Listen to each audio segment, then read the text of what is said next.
YCP ఒక criminal party అని, రౌడీజాన్ని నమ్ముకుని రాజకీయాలు చేస్తోందని సీఎం చంద్రబాబు విమర్శించారు. మావిగన్ ప్రస్తావన తెచ్చిన జగన్ ఇప్పుడు అమరావతి పరిరక్షణ సమితి పేరుతో కొత్త డ్రామాలు ఆడుతున్నారని మండిపడ్డారు. గాదే సాయి కృష్ణ ఘటనను ఆసరాగా చేసుకుని డిప్యూటీ సీఎం పవన్ కళ్యాణ్ను ఓ కులానికి పరిమితం చేస్తూ వైసీపీ చేస్తున్న కుట్రపూరిత విమర్శలను సమర్థవంతంగా తిప్పికొట్టాలని చంద్రబాబు మంత్రులకు దిశానిర్దేశం చేశారు. మంత్రులతో జరిగిన లంచ్ సమావేశంలో ఆంధ్రప్రదేశ్ ముఖ్యమంత్రి నారా చంద్రబాబు నాయుడు వైఎస్ఆర్ కాంగ్రెస్ పార్టీ వైఖరిపై తీవ్రస్థాయిలో మండిపడ్డారు. వైసీపీ ఒక క్రిమినల్ పార్టీ అని, రౌడీయిజాన్ని నమ్ముకొని రాజకీయాలు చేస్తోందని ఆయన విమర్శించారు. గతంలో అమరావతిని తీవ్రంగా వ్యతిరేకించి 3 రాజధానుల ముసుగులో మావిగన్ ప్రస్తావన తెచ్చిన జగన్ ఇప్పుడు అమరావతి పరిరక్షణ సమితి పేరుతో కొత్త డ్రామాలు ఆడుతున్నారని, ఈ ద్వంద్వ విధానాన్ని ప్రజల్లోకి బలంగా తీసుకెళ్లాలని మంత్రులకు సూచించారు. రైతుల పరామర్శల పేరుతో రౌడీ షీటర్లను, గతంలో టీడీపీ కేంద్ర కార్యాలయంపై దాడి చేసిన వ్యక్తులను వెంటబెట్టుకుని దండయాత్రల్లా వెళ్లడంపై ఆయన నిలదీశారు. అదేవిధంగా హోంమంత్రి అనితపై వైసీపీ నేత గుడివాడ అమర్నాథ్ చేసిన అసభ్యకర వ్యాఖ్యలను తీవ్రంగా ఖండిస్తూ ఒక మహిళా మంత్రిపై ఇటువంటి వ్యాఖ్యలు చేయడంపై ప్రజల్లో చర్చ పెట్టాలని సీఎం కోరారు. విజయవాడ కృష్ణలంక పోలీస్ స్టేషన్లో జరిగిన సాయికృష్ణ కస్టోడియల్ డెత్ ఘటనపై స్పందిస్తూ మృతుడికి నేర చరిత్ర ఉన్నప్పటికీ పోలీసులు చట్టాన్ని చేతుల్లోకి తీసుకోకూడదని, అందుకే ప్రభుత్వం నిష్పక్షపాతంగా సిట్ దర్యాప్తు జరిపించి సీఐపై హత్య కేసు నమోదు చేసిందని స్పష్టం చేశారు. ఈ ఘటనను ఆసరాగా చేసుకుని డిప్యూటీ సీఎం పవన్ కళ్యాణ్ను ఒక కులానికి పరిమితం చేస్తూ వైసీపీ చేస్తున్న కుట్రపూరిత విమర్శలను సమర్థవంతంగా తిప్పికొట్టాలని చంద్రబాబు మంత్రులకు దిశానిర్దేశం చేశారు. మహారాష్ట్ర ముఖ్యమంత్రి దేవేంద్ర ఫడ్నవీస్తో ఆంధ్రప్రదేశ్ ఉప ముఖ్యమంత్రి పవన్ కళ్యాణ్ భేటీ అయ్యారు.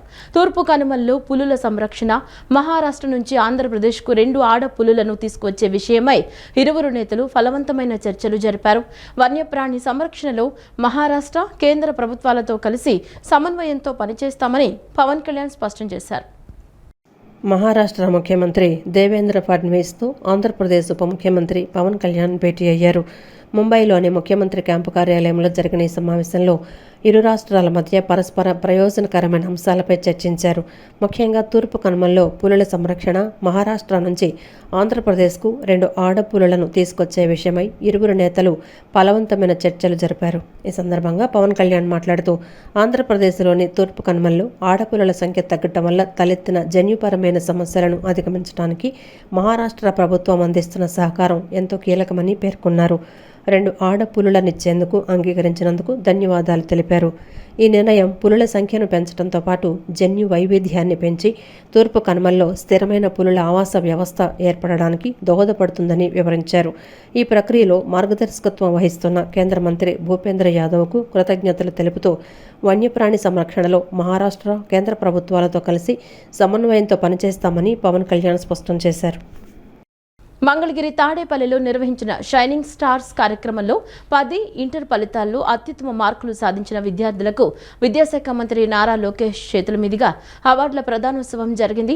ప్రభుత్వ పాఠశాలలో కల్పించిన వసతులు, మధ్యాహ్న భోజనం, ఉచిత పుస్తకాలు మరియు విద్యా పథకాల వల్లే తాము ప్రైవేట్ సంస్థలకు పోటీగా నిలిచి 980కి పైగా మార్కులు సాధించగలిగామని విద్యార్థులు తెలిపారు.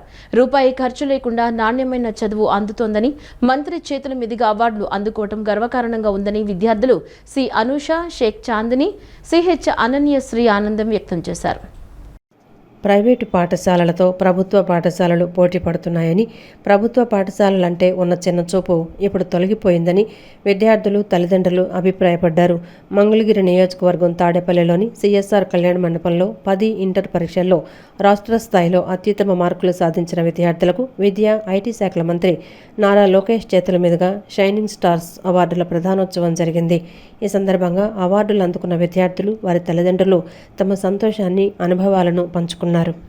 అనంతరం చిత్తూరు జిల్లా కుప్పం ప్రభుత్వ వొకేషనల్ జూనియర్ కాలేజీలో ఆఫీస్ అసిస్టెంట్ షిప్ కోర్సు చదివి 1000 మార్కులకు గాను 988 మార్కులు సాధించిన సి అనూష మాట్లాడుతూ లోకేష్ చేతుల మీదుగా అవార్డు అందుకోవటం గర్వంగా ఉందన్నారు. కాలేజీల్లో కల్పించిన వసతులు, మధ్యాహ్న భోజన పథకం, ఉచిత పాఠ్యపుస్తకాలు, నోట్బుక్స్ తన చదువుకు ఎంతో దోహదపడ్డాయని, భవిష్యత్తులో సీఏ చదవటమే తన లక్ష్యమని పేర్కొన్నారు. రూపాయి ఖర్చు లేకుండా ప్రభుత్వం అందించిన మధ్యాహ్న భోజనం, నాణ్యమైన విద్య వల్లే తన కూతురు ఇన్ని మార్కులు సాధించిందని అనూష తల్లి అరుణమ్మ సంతోషం వ్యక్తం చేశారు. అనంతరం శ్రీ సతీసాయి జిల్లా కదిరి ప్రభుత్వ జూనియర్ గర్ల్స్ కాలేజీలో బైపీసీ విభాగంలో 991 మార్కులు సాధించిన షేక్ చాందిని మాట్లాడుతూ డాక్టర్ సర్వేపల్లి రాధాకృష్ణ విద్యార్థి మిత్ర, డొక్కా సీతమ్మ మధ్యాహ్న భోజన పథకం వంటి ప్రభుత్వ కార్యక్రమాల వల్లే తాము ఇంతటి ప్రతిభ చాటగలిగామని చెప్పారు. తన తండ్రి గుండె జబ్బు రోగి కావడంతో తాను కార్డియాలజిస్టు కావాలనుకుంటున్నానని, ఇందుకోసం తనకు లాంగ్ టర్మ్ కోచింగ్ అందించాలని మంత్రి లోకేష్ను కోరారు. తన కుమార్తె మంచి మార్కులతో పేరు తీసుకురావడం, మంత్రి చేతుల మీదుగా అవార్డు అందుకోవడం ఆనందంగా ఉందని చాందిని తల్లి షేక్ అమ్మజాన్ తెలిపారు. అనంతరం శ్రీకాకుళం జిల్లా టెక్కలి ఏపీ మోడల్ స్కూల్లో ఎంపీసీ విభాగంలో 990 మార్కులు సాధించిన సిహెచ్ఈ అనన్యశ్రీ మాట్లాడుతూ ప్రభుత్వ పాఠశాలల ద్వారానే విద్యార్థుల సమగ్ర వికాసం సాధ్యమని నిరూపితమైందన్నారు. తన తండ్రి ప్రభుత్వ ఉపాధ్యాయుడని, తన చదువంతా ప్రభుత్వ విద్యా సంస్థల్లోనే సాగిందని చెప్పారు. డొక్కా సీతమ్మ మధ్యాహ్న భోజన పథకం, సర్వేపల్లి రాధాకృష్ణ విద్యార్థి మిత్ర, 50 రోజుల సంకల్ప వంటి కార్యక్రమాలు ప్రభుత్వ పాఠశాలలను బలోపేతం చేయడానికి మరియు విద్యార్థుల విజయానికి ఎంతగానో దోహదపడ్డాయని ఆమె వివరించారు.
కూటమి ప్రభుత్వ హయాంలోనే రైతులకు సంక్షేమం లభిస్తుందని రాష్ట్ర గనులు, భూగర్భ వనరులు, ఎక్సైజ్ శాఖ మంత్రి కొల్లు రవీంద్ర తెలిపారు.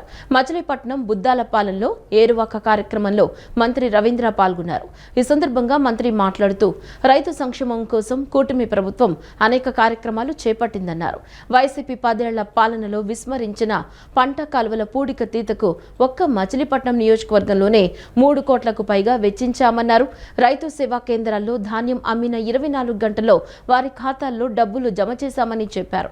సీఎం చంద్రబాబు ముందు చూపుతో నిర్మించిన పట్టిసీమ కారణంగా గత 10 ఏళ్లుగా కృష్ణా డెల్టాలో పంటలకు సమృద్ధిగా సాగునీరు ఇస్తున్నామని పేర్కొన్నారు. వ్యవసాయ అనుబంధ రంగాలకు సంబంధించి బడ్జెట్ లో దగ్గర 58,000 కోట్ల రూపాయలు ఒక రైతు కోసమే ఏర్పాటు చేసినటువంటి ఘనత మన కూటమి ప్రభుత్వానికి దక్కుతుందని సందర్భంగా తెలియజేస్తాం. ఒక ప్రత్యేక బడ్జెట్ పెట్టి ఆ బడ్జెట్ ప్రతి సంవత్సరం కూడా మన రాష్ట్ర బడ్జెట్ తో పాటు వ్యవసాయ బడ్జెట్ ను కూడా ప్రవేశపెట్టే కార్యక్రమాన్ని మన రాష్ట్ర ప్రభుత్వం చేస్తా ఉంది. ఆ నిధులు కూడా ఎప్పటికప్పుడు ఖర్చు పెట్టే విధంగా ఇవాళ కింద మైన్యూట్ దగ్గర నుంచి, ఎందుకంటే మట్టి నమూనాల దగ్గర నుంచి ఇవాళ మనం చాలా సంవత్సరాలుగా వ్యవసాయం చేస్తున్నాం, పంట పండిస్తున్నాం. భూసారం తగ్గుతుంది కాబట్టి భూసార పరీక్షలు చేపించి ఆ భూసారానికి కావాల్సినటువంటి అవసరం అయితే దానికి ఏమేమి వేసుకుంటే ఏది అవసరం ఉంటుందని చెప్పి వ్యవసాయ అధికారులతో మనకి ఎప్పటికప్పుడు సలహాలు, సూచనలు ఇస్తాం. అలాగే ఏ సీజన్లో ఏ పంటలు వేసుకోవాలి, ఎలాంటి విత్తనాలు వేసుకోవాలని వ్యవసాయ అధికారులతో ఎప్పటికప్పుడు మనకి సమాచారం అందించడం. అలాగే నీటి ఏ రకంగా మనం వినియోగం చేసుకునే దానికోసం మరి గతంలో నీటి సంఘాలు లేకపోతే మళ్ళీ మన ప్రభుత్వం వచ్చిన తర్వాత నీటి సంఘాలు ఏర్పాటు చేసి ఇవాళ 5 సంవత్సరాలు కనీసం చారుడు మట్టి కూడా కాలువలో తీల. కానీ ఇవాళ మన ప్రభుత్వం వచ్చిన తర్వాత ప్రతి సంవత్సరం ఇవాళ నిధులు కేటాయింపు చేసుకుని ఈ సంవత్సరం కూడా దగ్గర దగ్గర 3 కోట్ల రూపాయలు మన బందర్ నియోజకవర్గానికి కేటాయింపు చేసుకుని కాలువలన్నీ కూడా రిపేర్లు చేస్తున్నామనే విషయాన్ని ఈ సందర్భంగా మీకు గుర్తు చేస్తాం. మామిడి రైతులు ఎటువంటి ఆందోళన చెందాల్సిన అవసరం లేదని, వారికి అండగా ఉండేందుకు ప్రభుత్వం అన్ని చర్యలు తీసుకుంటోందని మంత్రి మండిపల్లి రాంప్రసాద్ రెడ్డి స్పష్టం చేశారు. రైతుల ప్రయోజనాలకే ప్రభుత్వం అత్యంత ప్రాధాన్యత ఇస్తుందని, రైతులను రాజకీయాలకు వాడుకోవడం మానుకోవాలని ఈ సందర్భంగా ప్రతిపక్ష వైఎస్ఆర్సీపీకి మంత్రి సూచించారు. మామిడి రైతులు ఎటువంటి ఆందోళన చెందాల్సిన అవసరం లేదని, వారికి అండగా ఉండేందుకు ప్రభుత్వం అన్ని చర్యలు తీసుకుంటోందని మంత్రి మండిపల్లి రాంప్రసాద్ రెడ్డి స్పష్టం చేశారు. ఈ ఏడాది కూడా రైతులకు కిలోకు 4 రూపాయలు ముందస్తు చెల్లింపులు చేస్తూ మామిడి కొనుగోళ్లు కొనసాగిస్తున్నామని, గత ఏడాది కూటమి ప్రభుత్వం రైతులకు 190 కోట్ల వరకు చెల్లించి ఆదుకుందని గుర్తు చేశారు. ప్రస్తుతం పంట దిగుబడి అధికంగా ఉండటంతో కొనుగోళ్లపై తాత్కాలికంగా ఒత్తిడి నెలకొన్న మాట వాస్తవమేనని, అయితే కొనుగోళ్లలో జాప్యం చేసే ఫ్యాక్టరీలపై కఠిన చర్యలు ఉంటాయని హెచ్చరించారు. ముఖ్యంగా పెద్దిరెడ్డి రామచంద్రారెడ్డికి సంబంధించిన వైసీపీ అనుకూల కంపెనీలు కొనుగోళ్లలో నిర్లక్ష్యంగా వ్యవహరిస్తే సహించేది లేదని ఆయన స్పష్టం చేశారు. రైతుల ప్రయోజనాలకే ప్రభుత్వం అత్యంత ప్రాధాన్యత ఇస్తుందని, రైతులను రాజకీయాలుగా వాడుకోవటం మానుకోవాలని ఈ సందర్భంగా ప్రతిపక్ష వైఎస్ఆర్సీపీకి మంత్రి సూచించారు. వైసీపీ అధినేత మాజీ సీఎం జగన్మోహన్ రెడ్డిపై మంత్రి గొట్టిపాటి రవికుమార్ తీవ్రస్థాయిలో ధ్వజమెత్తారు. వైసీపీ ప్రభుత్వంలో 3 రాజధానుల పేరుతో నాటకాలు వేశారని మండిపడ్డారు. 3 రాజధానులు అని చెప్పిన చోట ₹1 కూడా ఖర్చు పెట్టలేదన్నారు.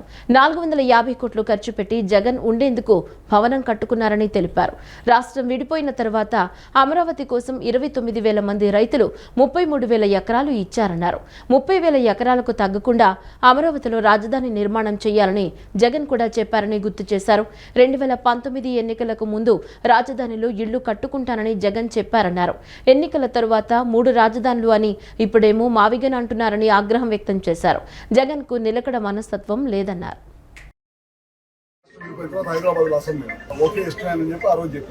ఇక్కడికి వచ్చిన తర్వాత ఏం చెప్పారు? ఎలక్షన్ ముందు ఏమన్నా మేము రాజధాని మేము ఇల్లు కట్టుకున్నాం అని చెప్పాడు. ఎలక్షన్ అయిపోయిన తర్వాత ఇక్కడ కాదు 3 రాజధానులు అని చెప్పారు. మళ్ళీ మొన్న బుద్ధి చెప్పిన తర్వాత మళ్ళీ ఇప్పుడు ఏం చెప్తున్నాడు? 3 రాజధానులు కాదు 3 ప్రాంతాలు కలిపి మావిగన్ అని పెడతానని చెప్పి చెప్తాను. అంటే అతనికి ఒక నిలకడ మనస్తత్వం లేదు, అసలు ఏం కావాలి ఈ రాష్ట్రానికి అనే ఆలోచన లేదు అతనికి. అందువల్ల మనిషికి రోజుకు ఒక రకమైన తిక్క భాష మాట్లాడతా, అతను కన్ఫ్యూజ్ అవుతా, ప్రజలందరినీ కన్ఫ్యూజ్ చేస్తా, రాష్ట్రాన్ని రాజధాని లేని రాష్ట్రంగా చేయడానికి ఒక కంకరం నడుచుకున్నాను అనమాట. అందుకని నేను రాజధాని రైతులు ఎవరైతే పాడు చేయడానికి, ఎవరైతే అక్కడ ఉన్న వాళ్ళని రెచ్చగొట్టడానికి వెళ్ళారో వాళ్ళందరినీ కూడా తరిమి కొట్టడం జరిగింది. ఇలాంటి పద్ధతి మంచి పద్ధతి కాదు. ఇప్పుడు అన్ని రాష్ట్రాలకు రాజధాని ఉంది, దిక్కు మొక్కున్నాం. మన రాష్ట్రానికి లేదు. ముందుకు వచ్చి కడతా ఉన్నారు రైతులు, ముందుకు వచ్చి పొలాలు ఇచ్చారు. అయినా సరే సిగ్గుచరం లేకుండా ఈ విధంగా ప్రవర్తించడం అనేది మంచి పద్ధతి. ఉద్యోగులకు మేలు చేసేలా ఇటీవల కేబినెట్ తీసుకున్న నిర్ణయాలపై ఉద్యోగుల్లో హర్షం వ్యక్తం అవుతోంది. ఉద్యోగులకు పదవీ విరమణ వయసును 62 ఏళ్లకు పెంచడం వంటి నిర్ణయాలు తీసుకోవడం పట్ల సీఎం చంద్రబాబుకు కృతజ్ఞతలు తెలిపారు. ఈ మేరకు రాష్ట్ర సచివాలయంలో వివిధ ఉద్యోగ సంఘాలకు చెందిన ప్రతినిధులు, మాజీ ఎమ్మెల్సీ రామకృష్ణ నేతృత్వంలో ముఖ్యమంత్రి చంద్రబాబును కలిసి ధన్యవాదాలు తెలిపారు. ఉద్యోగులకు మేలు చేసేలా ఇటీవల కేబినెట్ తీసుకున్న నిర్ణయాలపై ఉద్యోగుల్లో హర్షం వ్యక్తమవుతోంది. 2004 సెప్టెంబర్ ముందు వివిధ నోటిఫికేషన్ల ద్వారా నియమితులైన ఉద్యోగులకు ఓల్డ్ పెన్షన్ స్కీమ్ వర్తింపచేయటం, ప్రభుత్వ ఉద్యోగులతో సమానంగా కార్పొరేషన్లకు చెందిన సంస్థలు, గురుకులాలకు చెందిన ఉద్యోగులకు పదవీ విరమణ వయసును 62 ఏళ్లకు పెంచడం వంటి నిర్ణయాలు తీసుకుంది.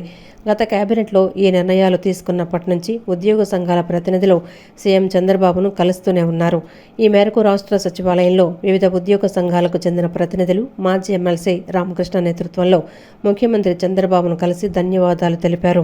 ప్రభుత్వం చేసిన మేలును మరవలేమని ఈ సందర్భంగా ముఖ్యమంత్రికి ఉద్యోగ సంఘాల నేతలు తెలిపారు. కూటమి ఉద్యోగుల ఫ్రెండ్లీ ప్రభుత్వంగా ఉంటోందన్నారు.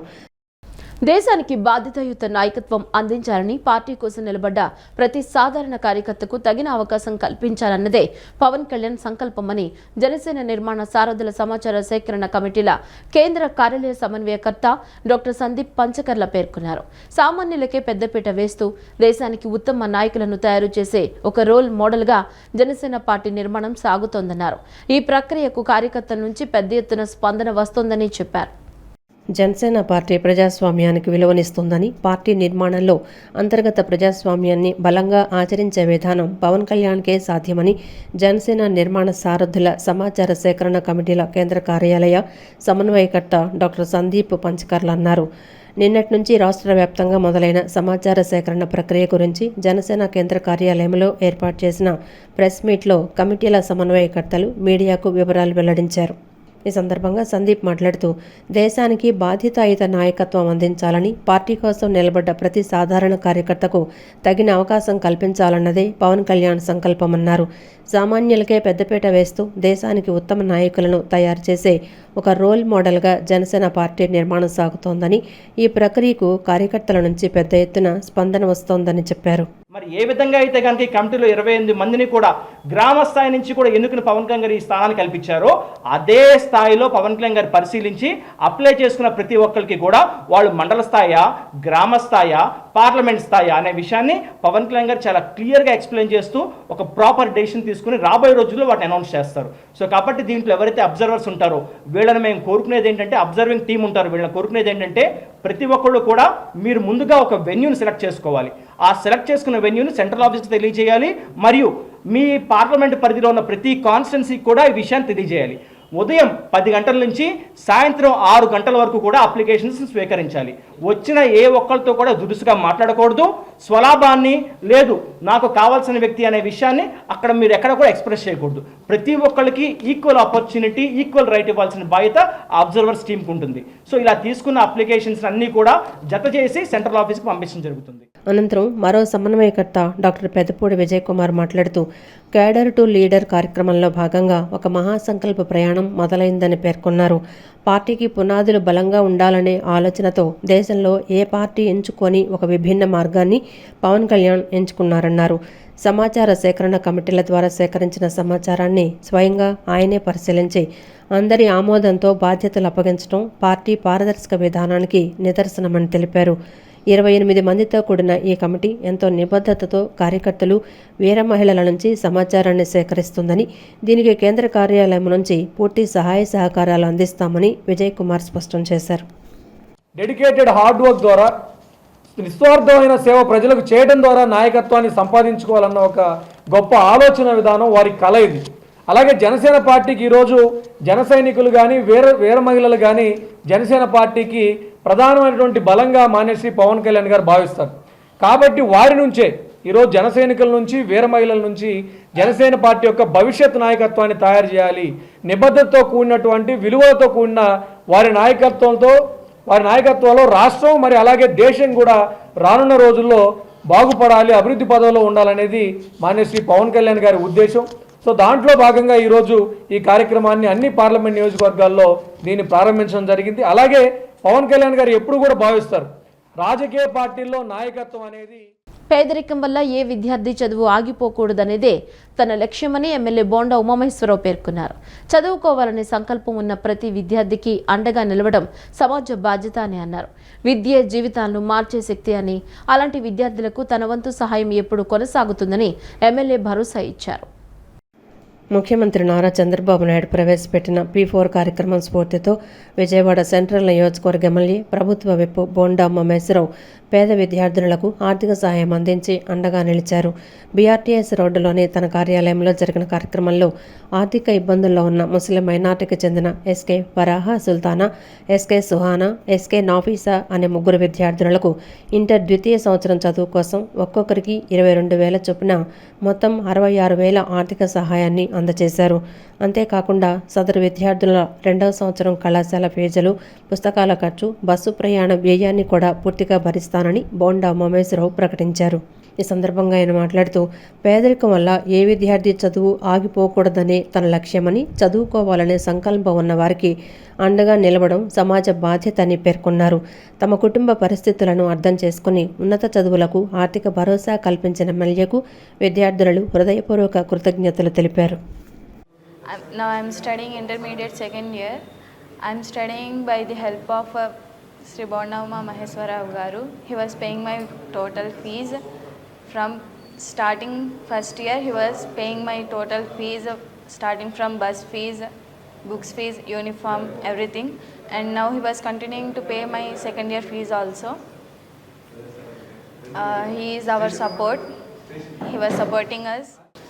ఇది మా పిల్లకి కాలేజీకి సంబంధించిన వరకు ఏంటంటే ఇంట్లో ఆర్థిక పరిస్థితి బాగోవటం వల్ల ఎమ్మెల్యే గారిని కలిసి ఇలాగ మా ఆర్థిక పరిస్థితి బాగలేదు సార్, కొద్దిగా మా పిల్లల కాలేజీకి సాయం చేయమని చెప్తే ఎమ్మెల్యే గారు తక్షణమే స్పందించి మా పిల్లల ఫస్ట్ ఇయర్కి సెకండ్ ఇయర్కి కూడా ఫీజు ఎమ్మెల్యే గారు ఇవ్వడం జరిగింది. ఎమ్మెల్యే గారికి కృతజ్ఞతలు చెప్పుకుంటున్నాం. థ్యాంక్స్ ఎమ్మెల్యే గారు. నుంచి కూడా బోండమ్మ గారే చదివిస్తున్నారు. Bus fees, college fees, uniform మొత్తం ఆయనే చూసుకున్నారు. మాకు ఏ కష్టం వచ్చినా మేము సాయం చేస్తానని చెప్పారు. అలాగే మా చదువు గురించి కూడా బాగా హెల్ప్ చేస్తున్నారు. జనసేన అధినేత ఉప ముఖ్యమంత్రి పవన్ కళ్యాణ్ పై వైసీపీ అధికార ప్రతినిధి నాగార్జున యాదవ్ చేసిన వ్యాఖ్యలను తాడేపల్లి మండలం కూటమి నేతలు తీవ్రంగా ఖండించారు. ఇప్పటం గ్రామంలో శ్రీకృష్ణదేవరాయ కమ్యూనిటీ హాల్లో నిర్వహించిన ప్రెస్ మీట్లో కూటమి నేతలు మాట్లాడుతూ గ్రామంలో కుల విభేదాలకు పవన్ కళ్యాణే కారణమనడం ముమ్మాటికి అవాస్తవమని, గత వైసీపీ ప్రభుత్వమే రాజకీయాల కోసం కులాల మధ్య విభజన తెచ్చిందని మండిపడ్డారు. నాడు రోడ్ల విస్తరణ పేరుతో వైసీపీ ప్రభుత్వం ఇళ్లను కూల్చివేస్తే బాధితులకు పవన్ కళ్యాణ్ తన సొంత నిధుల నుంచి 39 లక్షల ఆర్థిక సహాయం అందించారని గుర్తు చేశారు. దమ్ముంటే వైసీపీ నాయకులు ఇప్పటం గ్రామానికి వచ్చి ప్రజల ముందే నిజాలు నిరూపించాలని సవాల్ విసిరారు. మరి ఇప్పటం గ్రామంలో గతంలో కాంగ్రెస్ పార్టీ గవర్నమెంట్ ఉన్నప్పుడు ఈ కళ్యాణ మండపం అనేది నిర్మాణం చేయడం జరిగింది. అప్పుడు కూడా ఈ గ్రామంలో సర్పంచ్గా నేను పరిపాలన సాగిస్తూ ఉన్నాను. మరి మధ్యలో ఈ వైసీపీ గవర్నమెంట్ వచ్చి ఇది ఒక 2 కులాలకు కలిపి కట్టుకున్న కళ్యాణ మండపం ఇది.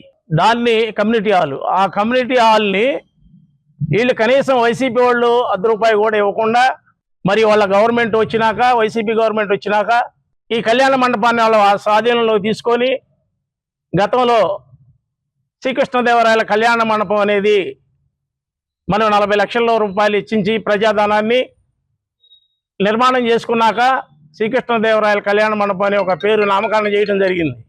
చిన్న సన్నకారు రైతులందరూ కూడా పారిగోళ్ళు ఇళ్ళు కూల్చి ఆ రోజు విధ్వంసం సృష్టించారు. ఆ సృష్టించింది కాక మరి ఇప్పుడు అధికార ప్రతినిధి మరి ఇక్కడ ఈ గ్రామానికి వచ్చాడో లేదో తెలియదు, కానీ ఆయన మాట్లాడే మాటలన్నీ కూడా చాలా, ఆయన చెప్పేవి కూడా అన్నీ కూడా అబద్ధాలు.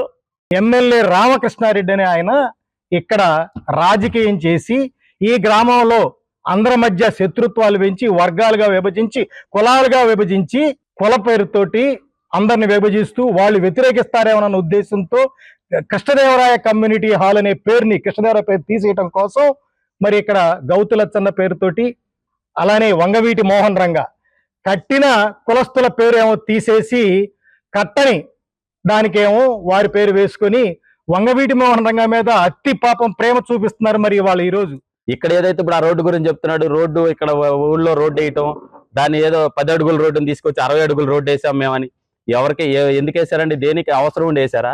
ఆ పవన్ కళ్యాణ్ గురించి మాట్లాడే అంత అర్హత తనకు లేదు. మళ్ళీ గనక అలాంటిది మాట్లాడితే ఇక్కడికి వచ్చానని చెప్తున్నాడు. ఇప్పటం వస్తే మా నాయకులు కానీ మా కార్యకర్తలు కానీ బుద్ధి చెబుతానికి సిద్ధంగా ఉన్నారో రమ్మంటున్నాం. వచ్చి చూపిస్తే, ఇక్కడికి వస్తే మేము చూపిస్తాం ఏం జరిగింది అనేది. ఇక్కడ ప్రతి ఒక్క ఆయన చెప్పినటువంటి కమ్యూనిటీ నాయకులు, అలాగే ఇక్కడ ఉన్నటువంటి గ్రామ పెద్దలు అందరూ ఉన్నారు. ఏకగ్రీవంగా ఎన్నికైన నాయకులు కూడా ఇక్కడే ఉన్నారు. వాళ్ళే మీకు ప్రత్యేకమైన సమాధానం చెప్తారని చెప్పి ఈ సందర్భంగా తెలియజేస్తారు. జగన్ హయాంలో వెలిగొండ ప్రాజెక్టు పూర్తిగా నిర్లక్ష్యానికి గురైందని, 80% పనులు పూర్తయిన తర్వాత కూడా మిగిలిన పనులను ఆయన పూర్తి చేయలేదని టీడీపీ రాష్ట్ర అధికార ప్రతినిధి అప్పసాని రాజేష్ ఆరోపించారు. తాము అధికారంలోకి రాగానే 300 కోట్ల పరిహారాన్ని నిర్వాసితులకు అందించామని, నిమ్మల రామానాయుడు పర్యవేక్షణలో పనులు శరవేగంగా జరుగుతున్నాయని రాజేష్ వివరించారు.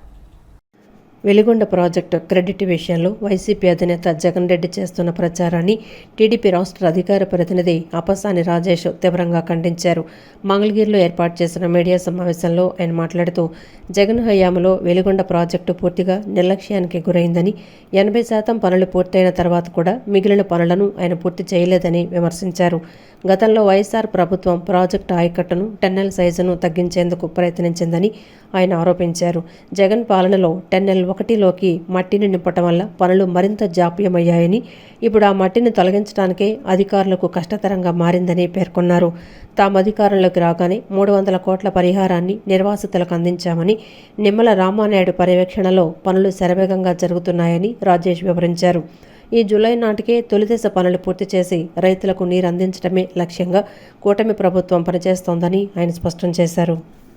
ప్రతి సందర్భంలో ప్రభుత్వం ఏదైనా ఒక ప్రాజెక్టు కంప్లీట్ చేసి ఆ ఫలాన్ని ప్రజలకు అందించే సందర్భంలో ఈ ప్రాజెక్టుని నేనే పూర్తి చేశా, నా హయాంలోనే ఈ ప్రాజెక్టు పూర్తయిపోయింది, ఈ ప్రాజెక్టు పూర్తయిపోయిన ఫలాన్ని ప్రజలకు అందించింది నేనే, కానీ చంద్రబాబు నాయుడు గారు క్రెడిట్ చోరీ చేస్తున్నారు అని చెప్పని పదే పదే ఈ మధ్యకాలంలో మా యువ నాయకులు, మా జాతీయ వర్కింగ్ ప్రెసిడెంట్ నారా లోకేష్ గారు చెప్తున్నట్టుగా క్రెడిట్ చోరీ డిజార్డర్, ఆ డిజార్డర్తో బాధపడుతున్న జగన్మోహన్ రెడ్డి గారు, వాళ్ళ కుటుంబ యాజమాన్యంలో ఉన్న సాక్షి పత్రిక, వాళ్ళ సోషల్ మీడియా ఏ విధమైన ప్రచారాలకు పాల్పడుతుంది చూస్తూ ఉన్నాం మనం. 80% పనులు పూర్తయిపోయిన ప్రాజెక్టుని 5 సంవత్సరాలు ఈ రాష్ట్రాన్ని పరిపాలించిన పాలకుడు తన పాలనా హయాంలో ఆ మిగిలిన 20% పనులను పూర్తి చేసి ఆ ఫలాలని ప్రజలకు అందించడానికి ఎవరు కూడా హెసిటేట్ చేయరు. కానీ జగన్మోహన్ రెడ్డి ప్రభుత్వం అవగాహన రాహిత్యంతో ఆ ప్రాంతం పట్ల శ్రద్ధ లేకుండా ఇరిగేషన్ రంగం పట్ల తన పాలనా హయాంలో కనపరిచిన నిర్లక్ష్య కారణంగా ఆ ప్రాజెక్టుని పూర్తిగా గాలికి వదిలేశారనేది వాస్తవం. జగన్మోహన్ రెడ్డి పాలనా హయాంలో ఎంతటి వివక్షకి నిర్లక్ష్యానికి ఆ ప్రాంతం గురైంది, ఆ ప్రాజెక్టు గురైంది అనేది వాస్తవ గణాంకాలు మన కళ్ళ ముందు తెలియజేస్తూ ఉన్నాయి. ఇక్కడ మాట్లాడితే క్రెడిట్ చోరీ అని మాట్లాడుతున్న జగన్మోహన్ రెడ్డి ఏ క్రెడిట్ చోరీ గురించి జగన్మోహన్ రెడ్డి మాట్లాడుతూ ఉన్నాడు? ఇవాళ అతనికి ఉన్న క్రెడిట్ని చోరీ చేసే అంతటి స్థాయిలో తెలుగుదేశం పార్టీ లేదు. ఎందుకంటే ఒక 5 సంవత్సరాల 3 నెలలు ఈ రాష్ట్రాన్ని వాళ్ళ నాయన పరిపాలించాడు అనగానే ఆ పాలనను అడ్డుపెట్టుకొని 43,000 కోట్ల రూపాయల ప్రజాధనాన్ని దుర్వినియోగం చేసి 11 సిబిఐ కేసులు, 7 ఎన్ఫోర్స్మెంట్ డైరెక్టరేట్ కేసులు, 16 నెలలు జైలు శిక్ష, అలాగే సుమారుగా రాబోయే సెప్టెంబరు 23వ తారీఖుకి 13 సంవత్సరాలుగా బెయిల్ మీద తిరుగుతూ వేలాది సార్లు ఈ కనీసం సిబిఐ కేసుల విచారణకి కూడా హాజరు కాని జగన్మోహన్ రెడ్డి చరిత్ర, ఆ క్రెడిట్ వేరే ఇంకెవరికి అవసరం లేదు. ఈ వార్తలు ఇంతటితో సమాప్తం. నమస్కారం.